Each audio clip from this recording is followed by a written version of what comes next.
Lose yourself in a good book. The Board Gosh Energy Book Club. Now, authors Dave Rudden and Mike McCormack are just two of the nominees for this year's Board Gosh Energy Book of the Year award. They've already won in their individual categories. Dave's fantasy book Knights of the Borrowed Dark was nominated after it won this year's Children's Book of the Year senior category, while Mike McCormack's book Solar Bones won the Novel of the Year award, and both of them join us now. Pleasure to nice to see you again, sir. Yeah, good. And nice to meet you for the first time. Now, nice to be here. We met you just after you had got the deal and the book was about to be delivered. Yeah. So the baby was almost about to be born and launched onto the world. And the story of where you were in your life or in your career when you got the deal was kind of heartwarming. It was the fulfillment. The dream came true. You couldn't believe it. Yeah, thank you.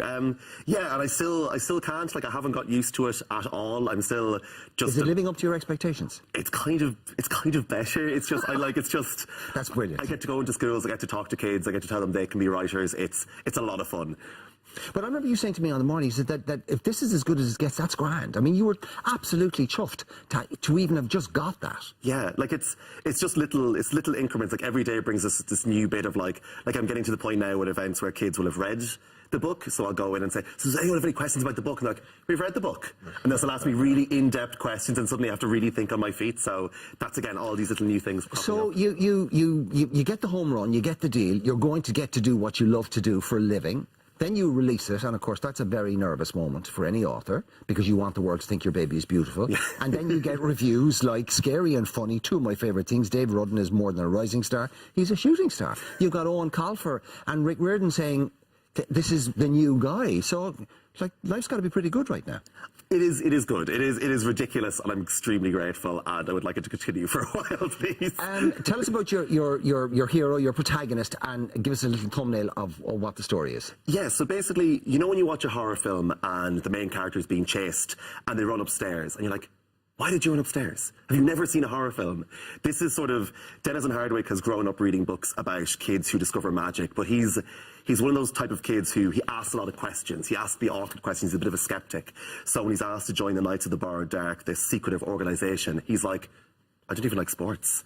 Oh no. But it's all about him sort of, on one side it's a story of monsters and magic and clockwork women and waistcoats. On the other, it's about this kid trying to live a bit more outside of his head, basically, and trying to, like, engage with other people. So. And part of one of the stylistic device that you use, which has been used, I mean, you mentioned horror movies, and I'm thinking of Scream and how what's his name redid that and all the rest of it. So all of the accepted norms, the kind of the tropes of that genre, you're using those in a knowing way with the audience. They know what's coming, they know what's supposed to happen. And then subverting those or fulfilling their expectations? Well, expectation is the thing. Like, once people know there's a certain way these kind of stories go, that means you can take a sharp left turn and constantly surprise them. Like, I wrote this book at a time where the usual type of villain you saw was this, like, Machiavellian, Sherlockian, kind of clever, stylish, kind of attractive villain. So I went for, my villains are bullies. They're small and they're petty, and they're based on sort of hurt children, and that's, again, once you know what the audience is expecting, you can, like, completely avoid it and shock them, basically. Which is actually the way real life is, because any of the really nasty, horrible people I've met have always been kind of small and wheezy, people who have a major chip on their shoulder.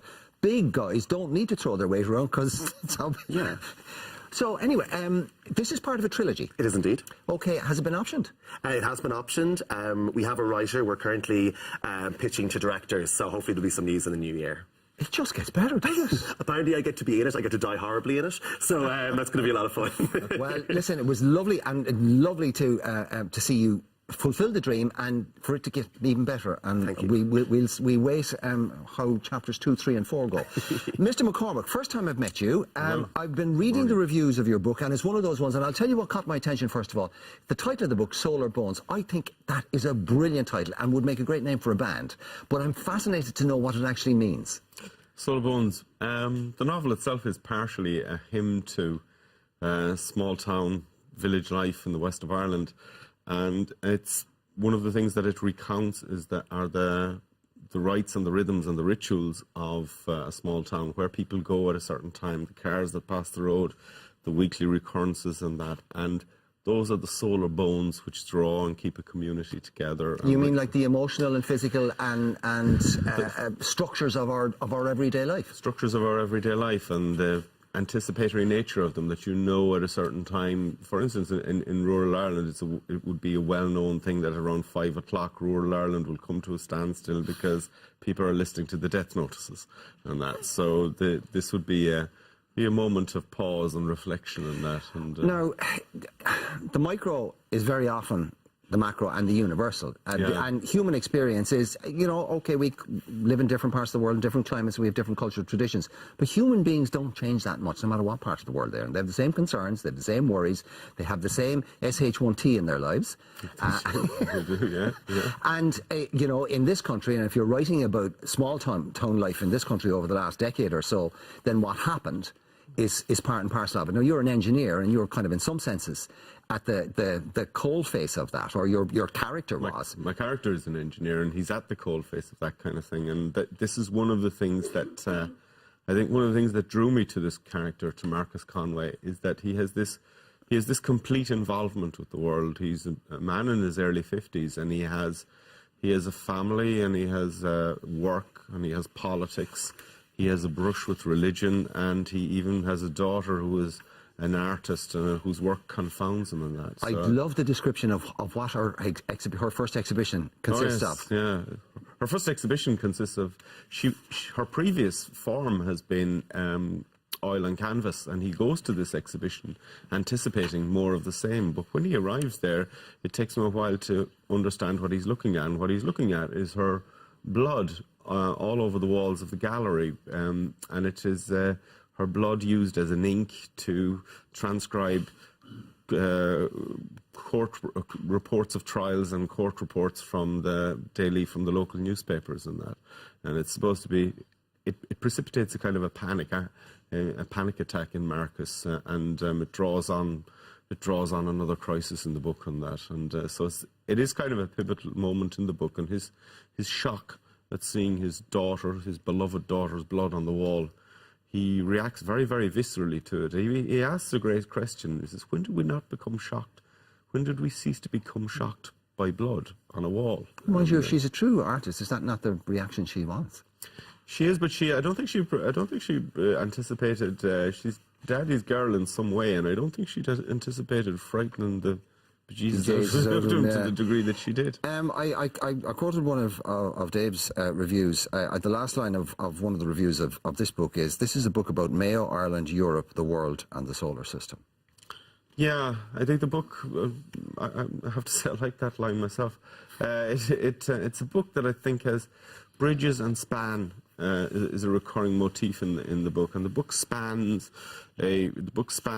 two temporal markers. It comes in on the Angelus bell, and it departs on the time signal pips for the 1 o'clock news. So there's this notion of temporal span, and then if that extends into spatial span from Louisburg to the furthest edge of the universe, that's great. Well,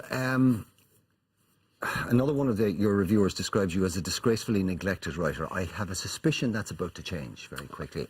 For those of you who are watching this morning, you want to know more and you want to get the books, Dave Rudden's is Nights of the Borrowed Dark, and Mike McCormick's is The Solar Bones. Both highly recommended and both serious contenders for the Bord Gáis Book of the Year. Congratulations to you both. We wish you continued success. Don't forget, both Dave and Mike are nominated, as I said, and you can log on to the Irish Book Awards to vote for them. Lose yourself in a good book.